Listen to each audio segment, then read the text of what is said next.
പ്രിയമുള്ള മുഅ്മിനീങ്ങളെ, സത്യവിശ്വാസികളെ, സത്യവിശ്വാസിനികളെ, സർവശക്തനായ അല്ലാഹുവിൻ്റെ വിധിവിലക്കുകൾ അനുസരിച്ച് കഴിവിൻ്റെ പരമാവധി ജീവിതത്തിൽ അല്ലാഹുവിനെ തഖ്വ ചെയ്ത് ജീവിക്കണമെന്ന് അമോഘമായി എന്നോട് നിങ്ങളോട് വസിയത്ത് ചെയ്യുകയാണ്. അല്ലാഹു സുബ്ഹാനഹു വ തആല മുത്തഖീങ്ങളായി ജീവിക്കാനും മുസ്ലിമായി മരിക്കാനുമുള്ള നല്ല തൗഫീഖ് നമുക്ക് എല്ലാവർക്കും നൽകി അനുഗ്രഹിക്കട്ടെ. പ്രിയമുള്ളവരെ, ആദരവായ റസൂലുള്ളാഹി സ്വല്ലല്ലാഹു അലൈഹി വസല്ലമ, റസൂലിന്റെ പ്രിയങ്കരനായ സഹാബി മുആദ് ബിൻ ജബൽ റളിയല്ലാഹു തആല അൻഹുവിനെ ഇസ്ലാമിന്റെ വിശ്വാസങ്ങളും ദർശനങ്ങളും ജീവിത ശൈലികളും യമനികളെ പഠിപ്പിക്കുന്നതിന് വേണ്ടി ഏൽപ്പിക്കുകയും അദ്ദേഹത്തെ യമനിലേക്ക് അയക്കുകയും ചെയ്തു. യാത്രയാക്കുന്നതിന് മുമ്പ് മുആദ് ബിൻ ജബൽ റളിയല്ലാഹു അൻഹുവിന് തന്റെ കർത്തവ്യത്തെക്കുറിച്ച് വ്യക്തമായൊരു ബോധ്യം നൽകിക്കൊണ്ട് റസൂലുള്ളാഹി സ്വല്ലല്ലാഹു അലൈഹി വസല്ലം തങ്ങൾ പറഞ്ഞു, മുആദ്, നീ ചെല്ലുന്നത് അഹ്ലു കിതാബികളായ പൂർവ്വവേദത്തിൽ വിശ്വസിക്കുന്ന ഒരു സമൂഹത്തിലേക്കാണ്. അതുകൊണ്ട് തന്നെ നിന്റെ കർത്തവ്യം നീ നിർവഹിക്കേണ്ടത് ആദ്യപടി എന്നോണം നീ അല്ലാഹുവിലുള്ള വിശ്വാസത്തിലേക്ക് അവരെ ക്ഷണിക്കണം. ആദ്യം അവരെ പഠിപ്പിക്കേണ്ടത് ലാ ഇലാഹ ഇല്ലല്ലാഹ് മുഹമ്മദുർ റസൂലുള്ളാഹ് എന്ന വിശ്വാസമാണ്. ഏകനായ അല്ലാഹുവിൽ വിശ്വസിക്കാനും ആ വിശ്വാസത്തിൽ നിന്നുകൊണ്ട് തന്നെ അല്ലാഹുവിന്റെ ദൂതനായി വന്നവനാണ് മുഹമ്മദ് നബി സ്വല്ലല്ലാഹു അലൈഹി വസല്ലം എന്ന വിശ്വാസത്തിലേക്ക് കടന്നു വരാനും അവരെ നീ പഠിപ്പിക്കണം. നീ പറഞ്ഞു കൊടുക്കുന്ന ആദർശം ഉൾക്കൊണ്ട് അള്ളാഹുവിന്റെ ഏകത്വവും മുഹമ്മദ് നബിയുടെ വിശാലത്വം അംഗീകരിച്ചുകൊണ്ട് ആ വിശ്വാസത്തിലേക്ക് ആ സമൂഹം കടന്നു വന്നു കഴിഞ്ഞാൽ പിന്നെ അവരെ പഠിപ്പിക്കേണ്ടത് പ്രതിദിനം 5 നേരം നമസ്കാരം അല്ലാഹു നിർബന്ധമാക്കിയിട്ടുണ്ട് എന്നാണ്.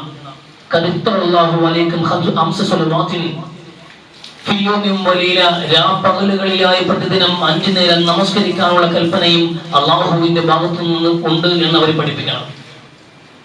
അങ്ങനെ ആ നമസ്കാരവും അവർ ഉൾക്കൊള്ളുകയും 5 നേരം നമസ്കരിക്കാൻ അവർ തയ്യാറാവുകയും ചെയ്ത് നമസ്കാരവും അവർ ജീവിതത്തിന്റെ ഭാഗമായി ഏറ്റെടുത്തു കഴിഞ്ഞാൽ അതും അംഗീകരിച്ചു കഴിഞ്ഞാൽ അവരോട് പറയണം, നിങ്ങളിലെ സമ്പന്നന്മാരുടെ സമ്പത്തിൽ നിന്ന് ഒരു നിശ്ചിത വിഹിതം സാധുക്കളുടെ അവകാശമാണ്. അത് നിർബന്ധപൂർവ്വം പിടിച്ചെടുക്കാനും അത് സാധുക്കൾക്ക് വിതരണം ചെയ്യാനും അല്ലാഹുവിന്റെ കൽപ്പനയുണ്ട് എന്ന് അവരോട് നീ കൽപ്പിക്കണമെന്ന് മുആദ് ബിൻ ജബൽ റളിയല്ലാഹു അൻഹു നബി സ്വല്ലല്ലാഹു അലൈഹി വസല്ലം.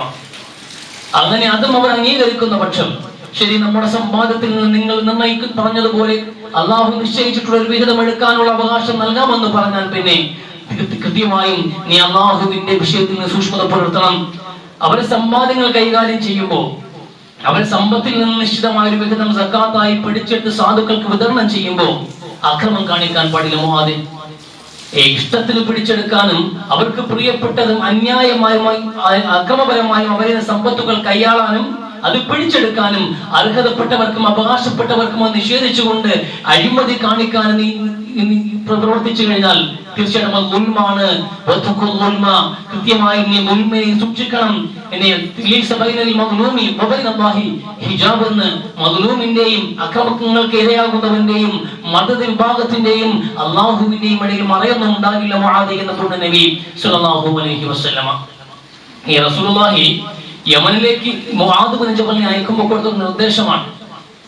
റസൂലിന്റെ റസൂലാണ്, നബിയുടെ ദൂതനായി മുആദിനെ ഏൽപ്പിച്ചിട്ട് എനിക്ക് പകരക്കാരനായി നീ പോകേണ്ട സ്ഥലമാണ് യമൻ. അവിടെ ചെന്ന് കഴിഞ്ഞാൽ ആദ്യം പഠിപ്പിക്കേണ്ടത് ഷഹാദത്താണ്, പിന്നെ നമസ്കാരമാണ്, പിന്നെ അത് കഴിഞ്ഞ് സക്കാത്താണ്. ഓരോന്നിനും ഒരു ക്രമത്തിലാണ് റസൂലുള്ളാഹി മുആദിനെ അയക്കുന്നത്. എന്തുകൊണ്ട് അങ്ങനെ അയച്ചു എന്ന് ചോദിച്ചാൽ റസൂലിനെയും അല്ലാഹു ഈ വിധത്തിൽ അയക്കുന്നത് പ്രഥമ പടി എന്ന് പറഞ്ഞാൽ വിശ്വാസമാണ്. ആദ്യം ഒരു സമൂഹത്തിൽ പഠിപ്പിക്കേണ്ടത് വിശ്വാസമാണ്. വിശ്വാസത്തിന് മുമ്പ് കർമ്മങ്ങളില്ല. നമസ്കാരത്തെ കുറിച്ച് പറഞ്ഞപ്പോഴാണ് അവർ വിശ്വസിച്ചു കഴിഞ്ഞാൽ നമസ്കരിക്കാൻ കൽപ്പിക്കണം. മുആദിനോട് അങ്ങനെ പറഞ്ഞത്, അവർ വിശ്വസിച്ചു കഴിഞ്ഞാൽ നമസ്കാരത്തെ കുറിച്ച് പറയുക, നമസ്കാരവും സ്വീകരിച്ചു കഴിഞ്ഞാൽ പിന്നെ സക്കാത്തിനെ കുറിച്ച് പറയുക, അതും അംഗീകരിച്ചു കഴിഞ്ഞാൽ പിന്നെ നോമ്പിനെ കുറിച്ച് പറയുക. ഒന്നിന് പിറകെ ഒന്നായാണ്. ഒന്നാമത് അപ്പോഴും മുആദിനോട് പറഞ്ഞത് ഈമാൻ പഠിപ്പിക്കാനാണ്. കാരണം റസൂലിനെയും അല്ലാഹു അങ്ങനെ നിയോഗിച്ചത്. നബുവത്തിന്റെ ആദ്യ ഒരു ദശക കാലഘട്ടങ്ങളിൽ ഈമാനെ കുറിച്ചില്ലാതെ മറ്റു ചർച്ചയുണ്ടായിരുന്നില്ല. നബുവത്തിന്റെ ആദ്യത്തെ ഒരു ദശകം, 10 വർഷക്കാലം ഒരു ഇബാദത്തുകൾ നിർബന്ധമാക്കിയിട്ടുണ്ടായിരുന്നില്ല. ഒരു ഭാഗത്ത് നിർബന്ധമാക്കിയിട്ടുണ്ടായിരുന്നില്ല. ഈമാനെ കുറിച്ച് പറഞ്ഞുകൊണ്ടേയിരുന്നു, പഠിപ്പിച്ചുകൊണ്ടേയിരുന്നു റസൂൽ സ്വല്ലല്ലാഹു അലൈഹി വസല്ലമ. ആ വിശ്വാസം സമൂഹത്തിന് ആർജിച്ചെടുക്കാനുള്ള എല്ലാ അറിവുകളും ചർച്ചകളും തുറന്നു വെച്ചു.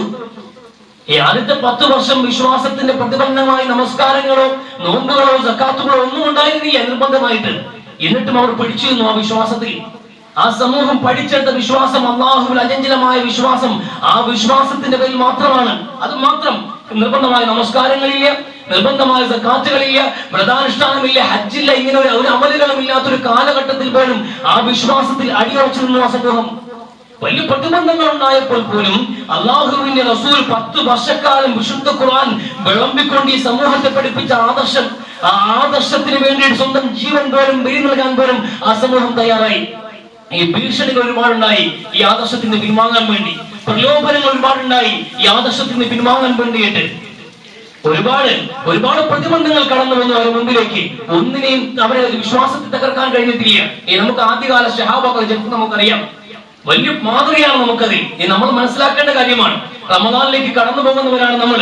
റമദാനിലേക്ക് കടക്കുന്നതിന് മുമ്പ് നമ്മൾ ഒരുപാട് അനുഷ്ഠാനങ്ങൾ ചെയ്തുകൊണ്ടിരിക്കുന്നു. റമദാൻ മാസത്തിൽ ഒരുപാട് കർമ്മങ്ങൾ സമ്പാദിക്കാറുണ്ട്. ഇതെല്ലാം വിശ്വാസത്തിന്റെ പിൻബലമുണ്ടെങ്കിൽ മാത്രമേ അള്ളാഹുവിൽ സ്വീകാര്യമാവുകയുള്ളൂ എന്നുള്ള ബോധ്യം നമുക്കുണ്ടാകണം. ഒരു സമൂഹം കടന്നുപോയ സമൂഹത്തിന്റെ ഈമാനെ കുറിച്ച് നമുക്കൊരു ധാരണ ഉണ്ടാകണം. വലിയ മുഅ്മിനെന്ന് വലിയ വായിൽ സംസാരിക്കുമ്പോൾ കഴിഞ്ഞുപോയ സമൂഹത്തിന്റെ ഈമാനം നമ്മളുടെ ഈമാനം തമ്മിൽ താരതമ്യപ്പെടുത്തുമ്പോൾ നമ്മൾ ആ കാലഘട്ടത്തിന്റെ മുനാഫിക്കുകളുടെ പോലും ക്വാളിറ്റി ഉള്ളവരല്ല എന്ന് മനസ്സിലാക്കണം. ഒരു ആത്മപരിശോധന നടത്തേണ്ടത് നമ്മള്. ഖുർആൻ പറയാറുണ്ട് മുനാഫിക്കുകളുടെ വിഭാഗമുണ്ട് എന്ന്. അവർ മുഅ്മിനാണെന്ന് പറഞ്ഞു നടക്കും. മുഅ്മിനെന്നാ പറയുക, പറച്ചിൽ മാത്രമല്ല കേട്ടോ, അവരെ പ്രവൃത്തിയിലും ഇസ്ലാമിന്റെ ലക്ഷണങ്ങൾ കാണും. അവർ നമസ്കരിക്കുന്നവരാണ്. അത് നമസ്കരിക്കുന്നവരാണ്. ആ നമസ്കാരത്തെ കുറിച്ച് പറയുന്നത് മുനാഫിക്കുകൾ നമസ്കാരം എന്ന് പറയുമ്പോൾ അവർ നമസ്കാരത്തില്ല കുസാല എന്ന് അസത്യമായിട്ടല്ലാതെ നമസ്കരിക്കാൻ നിൽക്കില്ല. നമസ്കരിക്കുന്നവരാ. നിസ്കരിക്കുന്നു എന്നതാണല്ലോ നമ്മുടെ എല്ലാവരെയും മുഅ്മിനാണെന്ന യോഗ്യത. നമ്മളെല്ലാം മുഅ്മിനാണ്, നമുക്ക് വേണ്ടിയാണ് സ്വർഗത്തിന്റെ കവാടങ്ങൾ തുറന്നിട്ടിരിക്കുന്നത് എന്ന് നമ്മുടെ ആത്മവിശ്വാസത്തിന്റെ കാര്യം എന്താണ്? നമ്മൾ നമസ്കരിക്കുന്നു എന്നുള്ളതാണ്. അതുകൊണ്ട് നമ്മൾ വിശ്വാസികളുമാണ്, നമുക്ക് സ്വർഗവുമെന്ന് കണക്കാക്കുന്നത്. അള്ളാഹുവിന്റെ റസൂലിന്റെ കാലഘട്ടത്തെ മുനാഫിക്കുകൾ കൃത്യമായി നമസ്കരിച്ച ആൾക്കാരാണ്. ആ നമസ്കാരത്തിൽ അലസമായവർ കാട്ടിക്കൂട്ടുമായിരുന്നു. ഒരു പ്രദർശനമായിട്ട് എന്ന് വിശുദ്ധ ഖുർആൻ. ആ നമസ്കാരത്തിലോ അവരുടെ ജീവിതത്തിലോ അപൂർവങ്ങളിൽ അപൂർവമായി മാത്രമാണ് അള്ളാഹുവിനെ അവർ ഓർത്തിരുന്നത് എന്ന്. മുനാഫിക്കുകൾ നമസ്കരിക്കുമായിരുന്നു എന്നും നമസ്കാരത്തിൽ എപ്പോഴെങ്കിലും ഒക്കെ അള്ളാഹുവിനെ ഓർക്കുമായിരുന്നു എന്നും ഖുർആൻ പറയുന്നുണ്ട്. എന്നിട്ട് പറഞ്ഞ മുനാഫിക്കുകളാണ്, അവർക്ക് നരകത്തിന്റെ ഏറ്റവും താഴത്തെ തട്ടാണെന്ന്. അതാ ഖുർആൻ സംസാരിച്ചത്. അന്നത്തെ മുനാഫിക്കുകൾക്ക് നമസ്കാരം ഉണ്ടായിരുന്നു, നമസ്കാരത്തെ അള്ളാഹു നിൽക്കും ചെയ്യുമായിരുന്നു. നമുക്ക് നമസ്കാരം ഉള്ളവർ കുറവാണ്, ഉള്ളവർക്ക് നമസ്കാരത്തിൽ അള്ളാഹുവിനെ ഓർക്കുന്നത് പാടില്ല. അന്നത്തെ മുനാഫിക്കിന്റെ പോലും യോഗ്യത നമുക്കില്ല എന്നാണ് നമ്മൾ പരിശോധിക്കാനുള്ളത്. നമ്മൾ ഏത് ആത്മവിശ്വാസത്തിലാണ് നമ്മൾ ഇരിക്കുന്നത്? ആ ആത്മവിശ്വാസം പാടില്ലെന്ന്. അതെല്ലാം നമുക്ക് വിശ്വാസത്തെ പഠിക്കാൻ കഴിയണം. ഒരു സമൂഹം നമസ്കാരം പോലും നിർബന്ധമാകാത്ത ഒരു കാലഘട്ടത്തിലെ ഒരു സമൂഹം ഒന്നിഴങ്ങും അല്ലാഹുവിൻ റസൂൽ പഠിപ്പിച്ച വിശ്വാസം അത് മനസ്സിലാക്കി കടന്നു വന്നു കഴിഞ്ഞപ്പോ അവർക്ക് അനുഭവിക്കേണ്ടി വന്ന താടനങ്ങളും പീഡനങ്ങളും ജീവത്യാഗങ്ങൾ പോലും ഉണ്ടായിട്ട് ആവശ്യം വിട്ടിട്ടില്ല. ആദ്യകാലത്തെ യാസർ കുടുംബത്തിന്റെ സംഭവം നമുക്കറിയാം. മഹാനായ സ്വഹാബി ബിലാൽ ഇബ്നു അബീ റബാഹ റളിയല്ലാഹു അൻഹു സംഭവം നമുക്കറിയാം. അടിമയാണ്, പണ്ടേ ദുർബല, അതിന്റെ കൂടെ ഗർഭിണി എന്ന് പറയും പോലെ അദ്ദേഹം അടിമയായിരുന്നു. അടിമയായിരിക്കുന്നതിനോടൊപ്പം തന്നെ ആദർശവും സ്വീകരിച്ചപ്പോ ശത്രുപക്ഷത്ത് നിൽക്കുന്നവന്റെ കിങ്കരന്മാരുടെ അത് ക്രൂരമായ മർദ്ദനങ്ങൾക്ക് വന്നപ്പോഴും ആ വിശ്വാസമുണ്ടല്ലോ, നെഞ്ചകത്ത് ഇടനെഞ്ചിൽ ഇടം പിടിച്ച ആദർശം അല്ലാഹ് എന്ന വിശ്വാസം, അത് മാത്രമേ ഉറക്കെ പറഞ്ഞിട്ടുള്ളൂ. ജീവൻ എടുത്താലും ശരി തന്നെ ഈ ആദർശം വിട്ടുപോകില്ല എന്ന്. അത്ര വലിയൊരു വിശ്വാസം ഒരു സമൂഹത്തിന് ഊട്ടിയുറപ്പിക്കാൻ റസൂലിന് കഴിഞ്ഞു 10 വർഷം കൊണ്ട്. അങ്ങനെ പഠിപ്പിച്ചെടുത്തത് ആദ്യം വിശ്വാസം, അത് ബലക്കട്ടെ എന്ന്. ആ വിശ്വാസം പരീക്ഷിക്കപ്പെട്ടുകൊണ്ടിരുന്നു. സ്വന്തം നാട്ടിൽ നിൽക്കാൻ കഴിയാത്ത സാഹചര്യം ഉണ്ടായപ്പോ കൂടും കുടുക്കയും എടുത്തുകൊണ്ട് ഹബശയിലേക്ക് അഭയാർത്ഥി ക്യാമ്പുകളിലേക്ക് അവർ അഭയം പ്രാപിച്ചു. ആദർശം സംരക്ഷിക്കാൻ വേണ്ടിയിട്ട് വിശ്വാസത്തിന് വേണ്ടി മാത്രം സ്വന്തം ജീവിതം, സ്വന്തം കുടുംബം, സ്വന്തം നാടും വിട്ടെറിഞ്ഞിട്ട് അന്യന്റെ നാട്ടിലെ അഭയാർത്ഥികളായി ചേക്കേറേണ്ടി വന്നു സഹാബാക്കൾക്ക് ആദ്യ കാലഘട്ടത്തിൽ. അങ്ങനെ എത്ര സഹാബാക്കൾ, എത്ര ഭീഷണികൾ, എത്ര പ്രലോഭനങ്ങൾ, ഒരുപാട് വാഗ്ദാനങ്ങൾ ഉണ്ടായില്ലേ, ഒരുപാട് ഭീഷണികൾ ഉണ്ടായില്ലേ. സഅദ് ഇബ്നു അബീ വഖാസിന്റെ ഉമ്മ എന്താ പറഞ്ഞത്?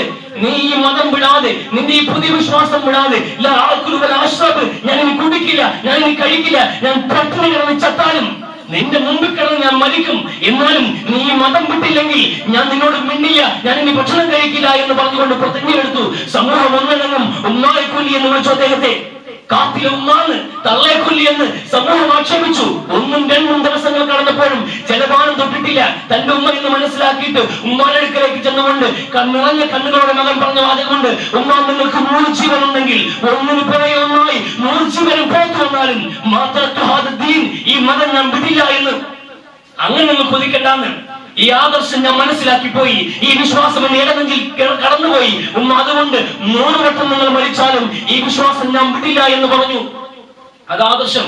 അങ്ങനെ ഒരു വിശ്വാസം ഉണ്ടാക്കിയെടുക്കാൻ കഴിയുന്ന നമുക്ക് ഷൈബ് അബീ ത്വാലിബിന്റെ മലഞ്ചെരിവുകളിൽ ഉപരോധം ഏർപ്പെടുത്തിയിട്ട് നിസ്സഹകരണം പ്രഖ്യാപിച്ചൊരു സമൂഹത്തെ ഒന്നടങ്കം പട്ടിണിക്കിട്ടപ്പോ മരത്തിന്റെ ചില്ലയിൽ നിന്ന് പൊഴിയുന്ന ഇലകളും മരത്തിന്റെ തോളുകളും നനച്ചെടുത്ത് തിന്നേണ്ടി വന്ന ഒരവസ്ഥയിൽ മാടുകൾ പോലെ തിന്നുണ്ട് വാങ്ങേണ്ടി വന്ന ഒരു കാലഘട്ടത്തിൽ പോലും ഈ ആദർശത്തിലേക്ക് കടന്ന വിശ്വാസികള് തെല്ലും പതറി പോയിട്ടില്ല.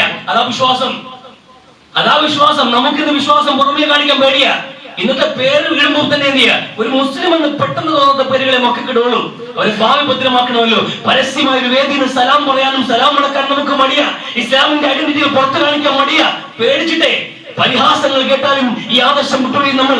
ഞാൻ അങ്ങനെ ഒരു മുസ്ലിമൊന്നും അല്ലാന്ന് പൊതുവേദിയിൽ ഞാൻ അങ്ങനെ ഒരു മുസ്ലിമൊന്നും അല്ല, മുസ്ലിമാണ് എങ്കിലും അങ്ങനെ ഒരു മുസ്ലിമൊന്നും അല്ല എന്ന് പറയുമ്പോ നമ്മൾ യഥാർത്ഥ മുസ്ലിമാണ് എന്ന് പറയാൻ ഈ സമൂഹത്തിന് മുമ്പിൽ നമുക്ക് കഴിയുന്നില്ല. നട്ടലിന് വില ഉണ്ടാവുന്നില്ല. ഇതാവസ്ഥ അത്രയുള്ള നമ്മുടെ വിശ്വാസം. ഒരുത്തവർ നഖം വെട്ടിയെടുത്ത് ചൂണ്ടിക്കാണിച്ചാൽ ഞാൻ മുസ്ലിം അല്ല എന്ന് പറയാൻ ജയ് ശ്രീറാം വിളിക്കാൻ പോലും മനസ്സ് കാണിക്കാവുന്ന ദുർബലമായ ഒരു വിശ്വാസത്തിലാണ് നമ്മൾ നിൽക്കുന്നത് എന്നതാണ് യാഥാർത്ഥ്യം. അത് മാറണ്ടേ. പച്ചയ്ക്ക് നിന്നെ കത്തിച്ചാലും പച്ചയ്ക്ക് നിന്നെ വെട്ടിക്കേറിയാലും ഈ ആദർശം വിട്ടുപോകാതിരിക്കുന്ന അവസ്ഥയുണ്ടല്ലോ, അതാണ് ഈ യഥാർത്ഥ ഈമാൻ എന്ന് പുണ്യ നബി സല്ലല്ലാഹു അലൈഹി വസല്ലം. ആ വിശ്വാസമാണ് നമ്മൾ ആർജിക്കേണ്ടത്. ആ വിശ്വാസമാണ് റസൂലുള്ളാഹി 10 വർഷത്തോളം സഹാബാക്കളെ പഠിപ്പിച്ചത്. ശേഷമാണ് നമസ്കാരം, അത് കഴിഞ്ഞാൽ നോമ്പ്, അത് കഴിഞ്ഞാൽ സക്കാത്ത്, അതെല്ലാം പിന്നെയാണ് വന്നത്. അതുകൊണ്ട് ആദ്യം ആദർശം ഉണ്ടാക്കണം.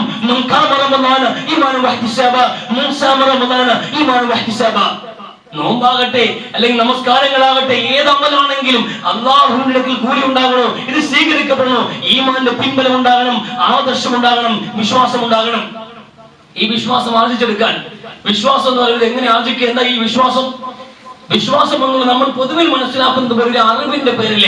പൊതുവിൽ നമ്മുടെ അറിവ് അല്ലാഹു ഉണ്ട് എന്ന് അറിഞ്ഞാൽ അത് വിശ്വാസമായി കണക്കാക്കണം. നമ്മൾ അറിവും വിശ്വാസവും തമ്മിൽ വലിയ അന്തരമുണ്ട്. അറിവ് എന്നുള്ളത് നമുക്ക് കിട്ടിയിട്ടുള്ള ബോധ്യങ്ങളാണ്. പഞ്ചേന്ദ്രിയങ്ങൾ കൊണ്ട് നമ്മൾ കണ്ടെത്തിയിട്ടുള്ള നമ്മുടെ പുതിയ ബോധ്യങ്ങൾക്കാണ് അറിവെന്ന് പറയുക. ഒരുപക്ഷെ പിൽക്കാലത്ത് തിരുത്തപ്പെട്ടേക്കാം. അത് പിന്നീട് ഇപ്പൊ നമുക്ക് ഉറപ്പാണ് ഈ കാര്യം ഇങ്ങനെയാണ് എന്ന്. പക്ഷെ പിൽക്കാലത്ത് അത് തിരുത്തപ്പെട്ടേക്കാം. അത് തിരുത്തിയിട്ട് പുതിയ അറിവുകൾ വരുമ്പോ ഇത് തിരുത്തിയെന്ന സാഹചര്യം ഉണ്ടാകും. അത് അറിവിനും അപ്പുറത്ത് മനുഷ്യനെത്തുന്ന അർദ്ധശങ്കയ്ക്ക് പോലും ഇടയില്ലാത്ത വണ്ണം മനുഷ്യനെത്തുന്ന ഉത്തമമായ ഒരു ബോധ്യമുണ്ട്. ആ ബോധ്യത്തിന്റെ പേരാ വിശ്വാസം. ആ വിശ്വാസത്തിന് വിരുദ്ധമായ ഒരു അറിവ് ഇനി വരാൻ പോകുന്നില്ല. അങ്ങനെ വരുന്ന ആശങ്കകൾക്ക് ഒരു പ്രസക്തിയെ മനുഷ്യ ഹൃദയത്തിൽ വരാത്ത വണ്ണം ഒരു മനുഷ്യന്റെ ബോധ്യം സ്ഥാപിക്കപ്പെടുമ്പോ അതിന്റെ പേരാ വിശ്വാസം എന്നുള്ളത്. നമ്മൾ ഭൂമി ഉരുണ്ടിരിക്കുന്നു എന്ന് പറഞ്ഞു, പിന്നെ വേറെ രൂപത്തിൽ എന്ത് ആദ്യം പറഞ്ഞു പരന്നിരിക്കുന്നു എന്ന് പറഞ്ഞു. ശാസ്ത്രലോകത്തുണ്ടായ കണ്ടുപിടുത്തങ്ങളും തിരിച്ചറിവുകളും ഇൻഫർമേഷനുകളും കാലാകാലങ്ങളിൽ മാറി വന്നപ്പോൾ പുതിയ അറിവുകൾക്ക് മുമ്പിൽ പഴയ അറിവുകൾ പിന്മാറേണ്ടി വന്നിട്ടുണ്ട്. പക്ഷെ വിശ്വാസം അങ്ങനെയല്ല. അള്ളാഹുവിലുള്ള വിശ്വാസവും പരലോകത്തിലുള്ള വിശ്വാസവും സ്വർഗത്തിലുള്ള വിശ്വാസവും നരകത്തിലുള്ള വിശ്വാസവും ലോകത്ത് എത്ര വലിയ ഇൻഫർമേഷനുകൾ ഉണ്ടായാലും എത്ര വലിയ പുതിയ അറിവിന്റെ പാതയിലേക്ക് കടന്നുപോയാലും ഇതിന് വിരുദ്ധമായ ഒരു ചർച്ചയും വരാൻ പോകുന്നില്ല, വരാൻ പാടില്ല. അതാ വിശ്വാസം എന്നുള്ളത്. അതാ വിശ്വാസം. ഇതിൽ നമുക്ക് ശങ്കയില്ല. രണ്ടാമതൊരു അഭിപ്രായം വരാനില്ല. ബോധ്യമാണ്, ഉറച്ച നിലപാടാണ്. അതാ വിശ്വാസം എന്നുള്ളത്. അള്ളാഹുവിനുള്ള വിശ്വാസം. അങ്ങനെ ഒരു വിശ്വാസം ഉണ്ടാക്കാൻ കഴിയും നമുക്ക്. ആ വിശ്വാസം ഉണ്ടാകണമെങ്കിൽ അറിവ് വേണം. അത് പറഞ്ഞ കാര്യം. അറിവിന്റെ അഭാവത്തിൽ വിശ്വാസമില്ല. പക്ഷെ ഒരു സാധാ അറിവല്ല, കേവല അറിവ് മാത്രമല്ല വിശ്വാസം എന്നുള്ളത്. നമുക്ക് ഒരുപാട് അറിയേണ്ടതുണ്ട്. അറിവ് തന്നെയാണ് അല്ലാഹു സുബ്ഹാനഹു വ തആല ജനങ്ങളുടെ മുമ്പിലേക്ക് വെക്കുന്നത്. ജനങ്ങളുടെ മുമ്പിലേക്ക് ഇഖ്റാ തുടങ്ങിയിട്ട് ഖുർആൻ ആരംഭിക്കുന്നത് വായിക്കാനും പഠിക്കാനും. മനുഷ്യൻ നിങ്ങളെ പടച്ചവന്റെ വിഷയത്തിൽ പേന കൊണ്ടുള്ള എഴുതാൻ പഠിപ്പിച്ചവന്റെ നാമത്തിൽ വായിക്കും, പഠിക്കും, നിങ്ങൾ ചിന്തിക്ക്. വിശുദ്ധ ഖുർആൻ അവസാന വേദഗ്രന്ഥമാണ്. കാലാകാലങ്ങളിൽ പ്രവാചകന്മാരെ അയച്ചത് സമൂഹത്തോട് സംവദിക്കാൻ വേണ്ടിയാണ്, അവരോട് ആശയപരമായി ചർച്ച ചെയ്യാൻ വേണ്ടിയാണ്. ഭൗതികമായി നിലവാരമുള്ള ഒരു സമൂഹത്തോട്, ബുദ്ധിപരമായി ചിന്തിക്കുന്ന ഒരു സമൂഹത്തോട് സംവദിക്കാൻ വേണ്ടി അള്ളാഹു പ്രവാചകന്മാരെ നിയോഗിച്ചത്. അറിവിന്റെ ലോകത്ത് നിന്നുകൊണ്ട് മനുഷ്യനെ അള്ളാഹുവിലേക്ക് ക്ഷണിക്കാൻ വേണ്ടിയിട്ട് ലിഖിതവും അലിഖിതവുമായ ദൃഷ്ടാന്തങ്ങളാണ് പരക്കി പ്രപഞ്ചത്തിൽ മുഴുവനുള്ളത്. നമ്മുടെ മുമ്പിലെ പച്ചപ്പുൽക്കൊടി പോലും അള്ളാഹുവിന്റെ അസ്തിത്വം വിളിച്ചു പറയുമ്പോൾ അത് ചിന്തിക്കാൻ, അത് പഠിക്കാൻ, അത് പഠിച്ചതിന്റെ അള്ളാഹുലേക്ക് ആ വിശ്വാസത്തിൽ എത്തിയ പിന്നെ അതിൽ തെല്ലും നമുക്ക് ഇടറേണ്ടി വരില്ല. അറിവിന്റെ അടിസ്ഥാനത്തിൽ അള്ളാഹുവിനെ അറിയാൻ കഴിയണം നമുക്ക്. പടച്ചവൻ അന്വേഷിച്ചവരാരാണ് ഇവിടെ? അള്ളാഹുവിനെ അറിയാൻ ശ്രമിച്ചവരാരാണ് ഇവിടെ? അറിയാൻ നമ്മൾ ശ്രമിച്ചിട്ടില്ല അള്ളാഹുവിനെ. നമ്മളൊക്കെ ജന്മാവകാശമായി ഇസ്ലാം കൊണ്ട് നടക്കുന്ന ആൾക്കാരാ. മുസ്ലിം കുടുംബത്തിൽ ജനിച്ചതുകൊണ്ട് ഞാൻ മുസ്ലിമാണെന്ന്, മുസ്ലിങ്ങളോടൊപ്പം സഞ്ചരിക്കുന്നതുകൊണ്ട് ഞാൻ മുസ്ലിമാണെന്ന്. അല്ലാതെ എന്തടിസ്ഥാനത്തിലാണ് അള്ളാഹു നമ്മൾ മനസ്സിലാക്കിയിട്ടുണ്ടോ? അള്ളാഹെ അറിയാൻ ശ്രമിച്ചിട്ടുണ്ടോ? കൃത്യമായി മനുഷ്യന്റെ ബുദ്ധിയുടെ ചെപ്പ് തുറന്ന് പടച്ചവനെ അന്വേഷിച്ച് മനസ്സിലാക്കിയിട്ട് ഉത്തമമായ ബോധ്യത്തിൽ നിന്നുകൊണ്ട് അവന്റെ മസ്തിഷ്കവും ഹൃദയവും അംഗീകരിക്കുന്ന ഒരു അവസ്ഥയിൽ നിന്നുകൊണ്ട് ലാ ഇലാഹ ഇല്ലല്ലാഹ് എന്ന് പറയുമ്പോഴല്ലേ ഒരു മനുഷ്യൻ വിശ്വാസിയാവുക. ആ വിശ്വാസം പിന്നെ ആരെങ്കിലും മുമ്പിൽ അടിയറവയ്ക്കാൻ നമ്മളെ സാധ്യമാകുമോ? പുതിയ വിശ്വാസികൾ ഒരുപാട് കടന്നു വരുന്നുണ്ട് ഇസ്ലാമിലേക്ക്. ഈ കാലഘട്ടത്തിൽ ഇസ്ലാമിലേക്ക് കടന്നു വരുന്ന വിശ്വാസികൾക്ക് അവരുടെ ആദർശത്തിന് ഒരു വിലയുണ്ടാകും. എത്ര വലിയ പ്രതിബന്ധങ്ങളെയും തരണം ചെയ്യാൻ കൂട്ടുകാരും നാട്ടുകാരും കുടുംബക്കാരും ഒറ്റപ്പെടുത്തിയാലും അവർ മനസ്സിലാക്കിയ സത്യത്തിന്റെ മൂല്യം മനസ്സിലാക്കിക്കൊണ്ട് ആദർശത്തിൽ അടിയോച്ച് നിൽക്കാൻ കഴിയുന്നുണ്ട് പുതുതായി ഇസ്ലാമിലേക്ക് കടന്നു വരുന്ന ഓരോ വ്യക്തികൾക്കും. പക്ഷെ നമുക്കിതൊരു ബാധ്യതയായിട്ടുണ്ട്. ഇന്ന് ഇസ്ലാമിക കുടുംബത്തിൽ ജനിച്ചു പോയതും ഇവർക്കിടയിൽ ജീവിക്കുന്നതും നമ്മുടെ പല അവകാശങ്ങൾ നിഷേധിക്കുന്നു എന്ന് ബാധ്യതയായിട്ടല്ലാതെ ഇസ്ലാമിനോട് അത്രയും ആത്മാർത്ഥത നമുക്കുണ്ടായിട്ടില്ല. ഈ വിശ്വാസം ബലപ്പെട്ടിട്ടില്ല നമുക്ക്. എന്തുകൊണ്ട് നമ്മൾ അന്വേഷിക്കാൻ ഇറങ്ങിയിട്ടില്ല? നമ്മൾ അന്വേഷിക്കണ്ടേ, അറിയേണ്ട കാര്യങ്ങൾ അള്ളാഹുവിനെ കുറിച്ച് മനസ്സിലാക്കാൻ നമ്മൾ ശ്രമിക്കണം. അത് ഖുർആൻ സംസാരിക്കുന്നത്. എല്ലാ വേദങ്ങളും സംസാരിച്ചതും വിശുദ്ധ ഖുർആൻ അങ്ങോളം ഇങ്ങോളം അള്ളാഹു സ്വയം പരിചയപ്പെടുത്താണ്. അള്ളാഹുവിനെ പരിചയപ്പെടുത്തില്ലെങ്കിലാണ് നടക്കുന്നത്. അത് അന്വേഷിക്കാനും പഠിക്കാനുമാണ് ഏൽപ്പിച്ചിട്ടുള്ളത്. എന്ന് എല്ലാ സമൂഹങ്ങളിലേക്കും അള്ളാഹുവിനെ പരിചയപ്പെടുത്തുന്ന, അള്ളാഹുവിനെ കുറിച്ചുള്ള വിശ്വാസങ്ങൾ പഠിപ്പിക്കുന്ന പ്രവാചകന്മാർ നിയോഗിക്കപ്പെട്ടിട്ടുണ്ട്. അങ്ങനെ നിയോഗിക്കപ്പെടാത്ത ഒരു സമൂഹത്തെ ശിക്ഷിക്കാൻ നാം ആളല്ല എന്ന് അള്ളാഹു പറയാണ്. മനുഷ്യനോട് പഠിക്കാനുള്ള എല്ലാ മാർഗങ്ങളും ഉണ്ടാക്കിയിട്ടുണ്ട്. അതിനെ ഓർമ്മപ്പെടുത്താൻ വേണ്ടി പ്രവാചകന്മാരും കടന്നു വന്നിട്ടുണ്ട്. ഖുർആൻ ആദ്യ അവസാനം ഏറ്റവും സംസാരിക്കുന്നതും അള്ളാഹുവിന്റെ അസ്തിത്വമാണ്. അള്ളാഹു സ്വയം പരിചയപ്പെടുത്താൻ, അള്ളാഹുവിനെ അറിയാൻ വേണ്ടിയിട്ട്. അങ്ങനെ അറിയാൻ വേണ്ടി ശ്രമിച്ച വിശാലമായി പറഞ്ഞ ചർച്ചകളിലേക്ക് പോകുന്നില്ല. ഏറ്റവും ലളിതമായ ഒരു അധ്യായം, വിശുദ്ധ ഖുർആനിലെ ഏറ്റവും അവസാനത്തെ അധ്യായം സൂറത്തുൻ നാസ്. മനുഷ്യർ എന്നാണ്, ജനം എന്ന അർത്ഥം വരുന്ന ഒരു അധ്യായമാണ് സൂറത്തുൻ നാസ്. നമുക്ക് എല്ലാവർക്കും അറിയാവുന്ന അധ്യായമാണ്. അത് മനുഷ്യനെ കുറിച്ച് അന്നാസ് എന്ന് 3 തവണ ആവർത്തിച്ച് പറയുന്നുണ്ട്. അതുകൊണ്ട് തന്നെയാണ് ആ അധ്യായത്തിന് അന്നാസ് എന്ന് പേര് വന്നത്.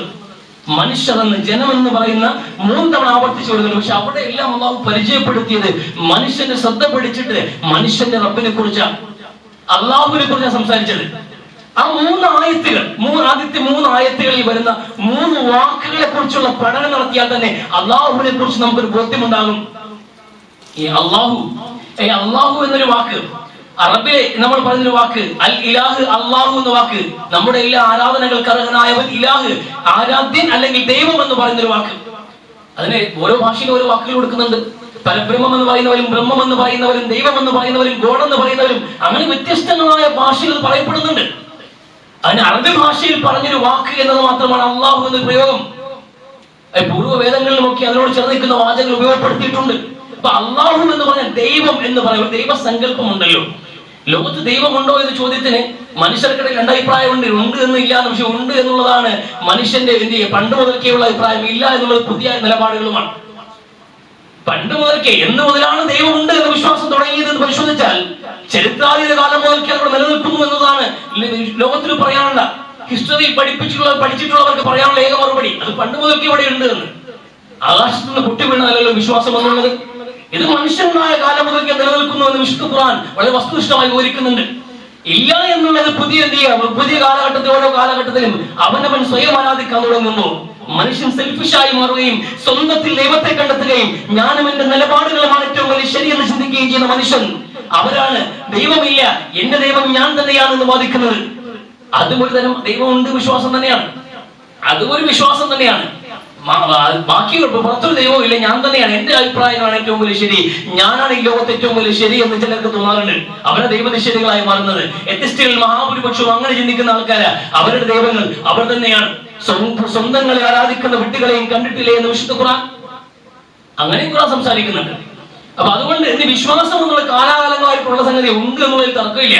ഈ ഉള്ള ദൈവത്തെ അന്വേഷിക്കുമ്പോൾ ഇന്ന് ലോകത്ത് ഒരുപാട് 100 കണക്കിന് മതങ്ങൾ, വിശ്വാസങ്ങൾ, 1000 കണക്കിന്, ലക്ഷക്കണക്കിന് വരുന്ന ദൈവസങ്കല്പങ്ങൾ, ഇതിൽ യഥാർത്ഥ ദൈവത്തെ കണ്ടെത്തണേ. നമ്മൾ ജനിച്ചു വീണ മണ്ണിൽ നൂറുകണക്കിന് മതങ്ങളും വിശ്വാസങ്ങളും നിലനിൽക്കുന്നു. ഓരോരുത്തരും ഓരോ ദൈവത്തെ പരിചയപ്പെടുത്തുന്നു. യഥാർത്ഥത്തിൽ അള്ളാഹുവാണ് ദൈവമെന്ന് നമുക്ക് മനസ്സിലാക്കി കൊടുക്കാൻ നമുക്കൊന്ന് ഉറപ്പുവരുത്താൻ കഴിയേണ്ടതില്ലേ? എന്താ അള്ളാഹു ഒരു ദൈവത്തിന്റെ ഒരു മാനദണ്ഡം എന്താണെന്ന് ഖുർആൻ സംസാരിക്കുകയാണ്.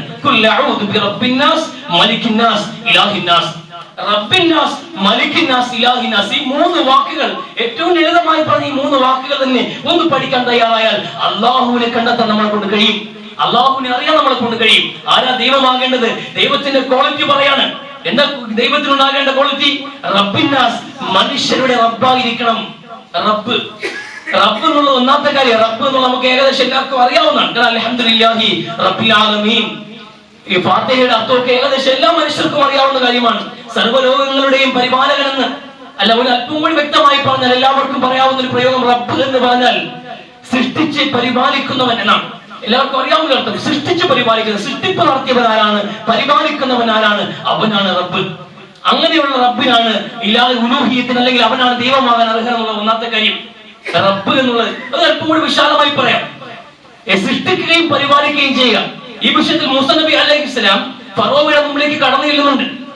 ഫറോവയുടെ മുമ്പിൽ തന്റെ സഹോദരൻ ഹാറൂനുമായി കടന്നു ചെന്നിട്ട് ബനൂ ഇസ്രായേലിന്റെ വിമോചനത്തിന് വേണ്ടി നിലകൊള്ളുകയും ആ സമൂഹത്തോടും കിബിത്തികളോടും ഏകദൈവ വിശ്വാസത്തെ പരിചയപ്പെടുത്തിക്കൊണ്ട് സംസാരിക്കുമ്പോൾ ഫറോവ ചോദിച്ചൊരു ചോദ്യമുണ്ട്. വമാ റബ്ബുൽ ആലമീൻ, എന്താ ഈ റബ്ബ്? എന്താ മൂസ ഈ റബ്ബ്? നീ റബ്ബ് എന്ന് പറയുന്നത് എന്താ ഈ റബ്ബെന്ന്? മൂസാ നബി അലൈഹിസ്സലാം പറഞ്ഞ മറുപടി, റബ്ബ് എന്ന് പറയുമ്പോൾ റബ്ബ് എന്ന് പറഞ്ഞാൽ മശ്രിഖിനെയും മഗ്രിബിനെയും പടച്ചവനാണ്.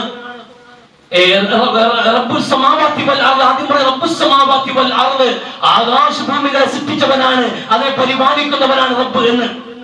ആകാശഭൂമികളെ സൃഷ്ടിക്കുകയും അതിപ്പോ പരിപാലിച്ചു കൊണ്ടുപോകുന്നില്ലേ, അവന്റെ പേരാ റബ്ബെന്ന്. അപ്പൊ ഫറോവ വളരെ ഹാസ്യരൂപേണ പരിഹസിച്ചുകൊണ്ട് ജനങ്ങളോടാണ് അലതസ്തുമിയും കേട്ടില്ലേ, ഇതാ പറയാനുള്ളത്. ഇതാ നിങ്ങളുടെ കൂട്ടുകാരൻ പറയാനുള്ളത്. എന്താ പറഞ്ഞത്? ഇതിനെ സൃഷ്ടിക്കുകയും പരിപാലിക്കുകയും ചെയ്യുന്നു. ഇത് ഇക്കണ്ട കാലത്രയും ചെയ്തത് ആരാ നിങ്ങൾക്ക് അറിയാലോ? ഇക്കണ്ട കാലത്രയും ഞാനാ ഇത് ചെയ്തുകൊണ്ടിരുന്നത്. അത് റബ്ബുക്കുമുൽ അഅ്ലാ. ഇതിനെയൊക്കെ സൃഷ്ടിച്ചതും ഇത് ഈ ജീവിതത്തിൽ കൊണ്ടുവരുന്നത് ഞാനാണെന്ന് നിങ്ങൾക്ക് അറിയാലോ. നിങ്ങളുടെ കൂട്ടുകാരൻ അതിൽ പുതിയ ആശയം കൊണ്ടുവന്നിരിക്കുകയാണ്, ഇതൊക്കെ വേറെ ആരുമാണ്. അവർ പരിഹാസ രൂപേണ സംസാരിക്കുമ്പോൾ മുസ്ലിം അടുത്ത മറുപടി നിങ്ങളുടെയും നിങ്ങളുടെ പൂർവികരുടെയും കൂടി റബ്ബാണ് എന്ന് റബ്ബെന്ന്. നിങ്ങളെ സൃഷ്ടിച്ച് പരിപാലിക്കുന്ന ഒരാളുണ്ടല്ലോ, നിന്റെ വാപ്പയെ കൂടി. അതാ പ്രയോഗത്തിന്റെ അർത്ഥം. നിന്റെ വാപ്പയെ ഫറോവയോട് പറയാണ്, അയാളുടെ മൂക്കിന്റെ തുമ്പിൽ എന്ന് പറയാണ്, നിങ്ങളുടെ വാപ്പായും ഉപ്പാപ്പായും കൂടി സൃഷ്ടിക്കുകയും പരിപാലിക്കുകയും ചെയ്ത ഒരാളുണ്ടല്ലോ, അതാ ഞാൻ പറയുന്ന റബ്ബെന്ന്. അത് അല്പം എന്ത് ചെയ്തിട്ടുണ്ട്. ഈ കാലഘട്ടത്തിൽ പോലും ദൈവവാദവുമായി കടന്നു വരുന്ന ആ ദൈവങ്ങളും ദൈവസങ്കല്പങ്ങളായി കടന്നു ചിത്രീകരിക്കപ്പെടുന്ന വ്യാജസങ്കല്പങ്ങളും ദൈവങ്ങളുടെ അവതാരങ്ങളായി കടന്നവരുടെയും വാളപ്പിക്കുന്ന മറുപടിയാ. ഇന്നും കുറെ ദൈവങ്ങളുണ്ട്. വാവമാരും ബീമാരും ജിന്നുമാരും സ്വയം ദൈവങ്ങളായി വാദിക്കുന്ന ഒരുപാട് ആൾക്കാർ. അവർക്കൊന്നും ഇവിടെ ലോകമുണ്ടായിരുന്നില്ലേ? അവർക്കൊന്നും മനുഷ്യന്മാരുണ്ടായിരുന്നു. ഇവരെ കൂടി പ്രസവിച്ചെടുത്ത ഒരു ഉമ്മയും ബാപ്പയും ഇവിടെ ജീവിച്ചു വലിച്ചിട്ടില്ലേ? ആരാ അവരെയൊക്കെ പടച്ചത്? അവരെയൊക്കെ പടച്ചവൻ, അവനാണ് ദൈവമെന്ന് മറുപടി ഉണ്ടായിരുന്നില്ല അന്നത്തെ ആ ദൈവം ഫറോവയ്ക്ക്. പിന്നെ ദേഷ്യം വന്നത് നിങ്ങളുടെ കൂട്ടുകാരന് ഭ്രാന്താണെന്ന്. അതാ മറുപടി, നിങ്ങളുടെ കൂട്ടുകാരന് ഭ്രാന്താണെന്ന്. അപ്പോൾ മൂസാ നബി പറഞ്ഞു, റബ്ബുൽ മശ്രിഖി വൽ മഗ്രിബി വമാ ബൈനഹുമാ ഇൻ കുൻതും തഅഖിലൂൻ. കാര്യങ്ങൾ മനസ്സിലാക്കാൻ തയ്യാറാണെങ്കിൽ കിഴക്കിന്റെയും പടിഞ്ഞാറിന്റെയും സംവിധായകൻ, കിഴക്കിനും പടിഞ്ഞാറുമുള്ളതിന്റെയും അധികാരിയും അതിന് സൃഷ്ടാവുമായവൻ, അതിന് നടപടി സ്വീകരിക്കുന്നവൻ, അത് നടത്തിക്കൊണ്ടുപോകുന്നവൻ, പരിപാലകൻ, അവനാണ് റബ്ബെന്ന് മഹാനായ മൂസാ നബി അലൈഹിസ്സലാം. അതാണ് റബ്ബ്. ഒരു തർക്കവുമില്ല. ആരാ ദൈവം എന്ന ചോദ്യത്തിന്റെ ഉത്തരം സൃഷ്ടിച്ചു പരിപാലിക്കുക എന്നുള്ളത് ഒന്നാമത്തെ മാനദണ്ഡമാണ്. ആരാണ് നമ്മളെ പടച്ചത്, ആരാണ് നമ്മളെ പരിപാലിച്ചു കൊണ്ടുപോകുന്നത്, അവനാണ് ദൈവമെന്ന് ആർക്കാ സംശയമുള്ളത്?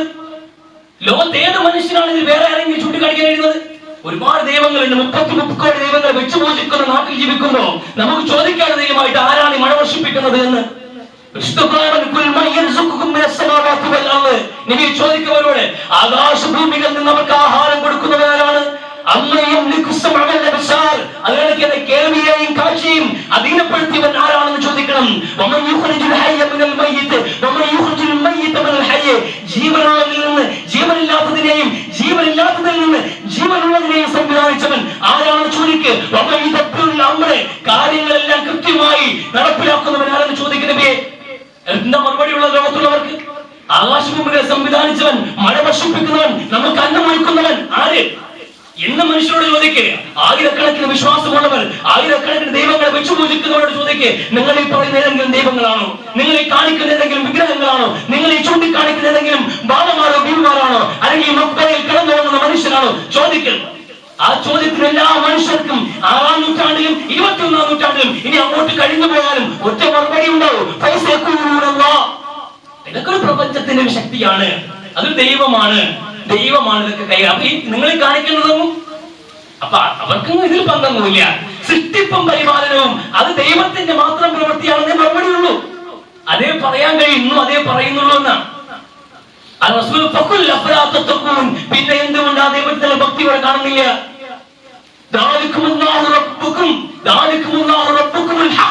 അതാ റബ്ബ്, അതാ വാക്ക് അർത്ഥവസാനം എന്താ പറയുന്നത്? അതാണ് റബ്ബ്. സത്യസന്ധമായി അർദ്ധശങ്കിക്ക് പോലും ഇടയില്ലാതെ മനസ്സിലാക്കി ഇതിന്റെ പേരാ റബ്ബ്.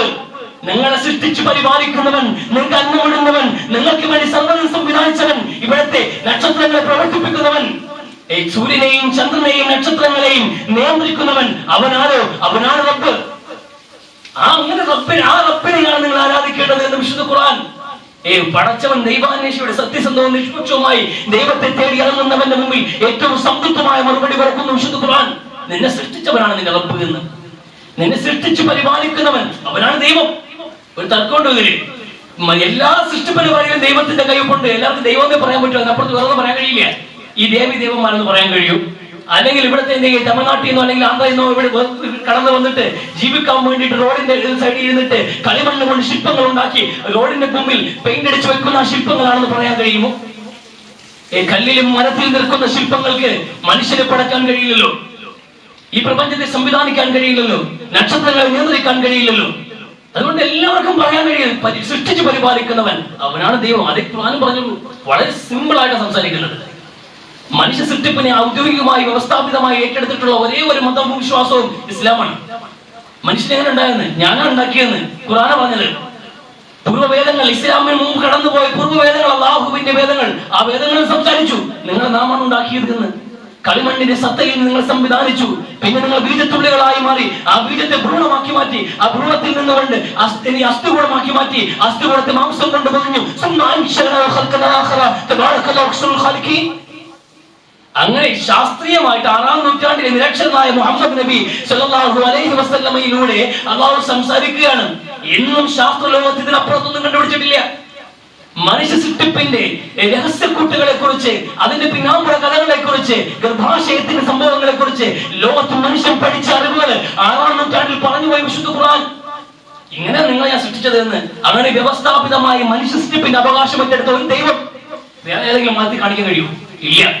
സൃഷ്ടിച്ചു പരിപാലിക്കുന്നവൻ ദൈവം ഒന്നാമത്. അങ്ങനെ സൃഷ്ടിച്ചു പരിപാലിക്കുന്നവന്റെ അവകാശത്തെ കുറിച്ച് രണ്ടാമത് മലിക്കുൻ നാസ്, അവനെ മലിക്കാവാൻ അവകാശമുള്ളവൻ. സൃഷ്ടിച്ചു പരിപാലിക്കുന്നവന്റെ അവകാശമാണ് മലിക്കുൻ നാസ്, ജനങ്ങളുടെ അധികാരം. ജനങ്ങളുടെ മേൽ അധികാരം അല്ലാഹുവിന് മാത്രം, സമ്പൂർണമായ അധികാരം അല്ലാഹുവിന് മാത്രം. അലാ ലഹുൽ ഖൽഖ് വൽ അംർ എന്ന് വിശുദ്ധ ഖുർആൻ പറഞ്ഞു. ഇന്ന റബ്ബക്കും ലദീ ഖലഖസ് സമാവാതി വൽ അർള ഫീ സിത്തത്തി അയ്യാം സുമ്മ ഇസ്തവ അലൽ അർശ്. നിങ്ങളുടെ റബ്ബുണ്ടല്ലോ 6 ദിനം കൊണ്ട് ആകാശഭൂമികളെ പടച്ചിട്ട് സിംഹാസനത്തിൽ ഉപവിഷ്ടനായവൻ. മനോഹരമായി രാവ് കൊണ്ട് പകലിനെ മൂടുന്നവൻ. രാവ് കൊണ്ട് പകലിനെ മൂടുകയും, എന്നാൽ പകലാണെങ്കിലോ അതിശീക്രം രാവിലെ തേടി ഓടുകയും ചെയ്തുകൊണ്ടിരിക്കുന്ന ആ രൂപത്തിൽ രാപ്പകലുകളെ സംവിധാനിച്ചവൻ അവനാണ് അല്ലാഹു.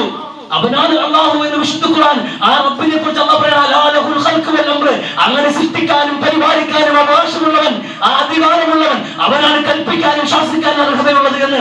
അല്ലാഹുവിനാണ് കൽപ്പിക്കാൻ അവകാശമുള്ളത്. അല്ലാഹുവിനാണ് നമ്മൾ മനുഷ്യരോട് നിയന്ത്രിക്കാൻ അവകാശമുള്ളത്. ആപേക്ഷികമായ ചില അധികാരങ്ങൾ നമുക്ക് മീതെ ഉണ്ടാകും, സ്വാഭാവികം. നമ്മുടെ ഒരു ഓഫീസിൽ പോയി നമ്മളെക്കാൾ മുകളിൽ ഒരു ഉദ്യോഗസ്ഥനുണ്ടാകും. നമുക്ക് എന്തെങ്കിലും ഒരു ഗ്രൂപ്പ് ഉണ്ടെങ്കിൽ അതിനകത്ത് ഒരു അമീർ ഉണ്ടാകും. ഒന്നുമല്ലെങ്കിൽ എല്ലാത്തിനും അപ്പുറത്തേക്ക് ഒരു മനുഷ്യനെ എന്റെ വിഷയത്തിൽ എന്റെ മാതാപിതാക്കൾക്ക് എന്നോട് അവകാശമുണ്ട്, അധികാരവുമുണ്ട്. തീർച്ചയായിട്ടും അത് ആ അവകാശവും അധികാരവും അംഗീകരിക്കുന്നവരാണ്. പക്ഷെ അതിനൊക്കെ മീതെയാണ് അല്ലാഹുവുമായിട്ടുള്ള ബന്ധമെന്ന്.